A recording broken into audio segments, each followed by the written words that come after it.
موسی علیه السلام په دور کې یو کس داسې ناست دی په ځنګل کې، نو ستړی شوی و او ستړیوالي سره وږی شوی مو تږی شوی مو، نو دی اوس ناست دی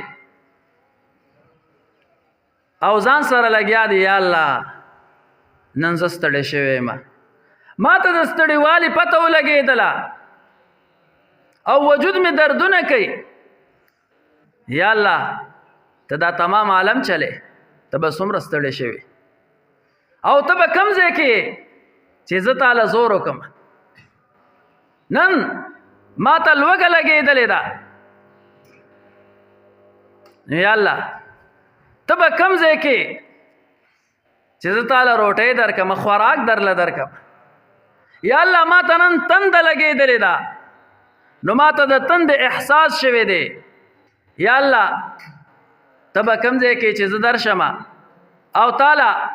اوبه درکړم. دا کس لګیا دی، موسی علیه السلام ولیدو، موسی علیه السلام ورته وایي چپ شه، داسې مه وایه، الله پاک ستړي کېږي نه، دا خو زموږ عقیده ده، الله پاک اوږې کېږي نه، الله پاک تږي کېږي نه، داسې مه وایه. دغه کس د موسی علیه السلام لګیا دی، دا خبرې مه کوه، دی چپ شو. چې کله چپ شو موسی علیه السلام لاړو د الله راز لا، الله رب ذوالجلال ورته وایي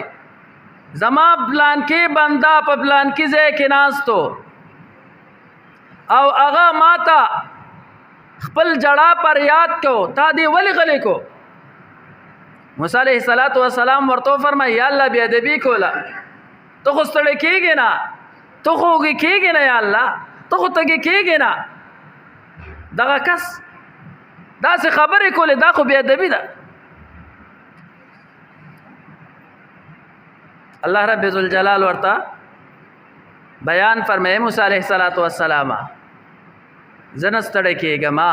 نه اوږې کېږم، نه تږې کېږم، خو د دغه کس په دې خبرو کې اخلاص موجود و. زما بنده ما سره ډېر د نیاز خبرې کولې او ما باندې ډېرې زیاتې خوږې لګېدلې، ځکه چې اخلاص پکې موجود.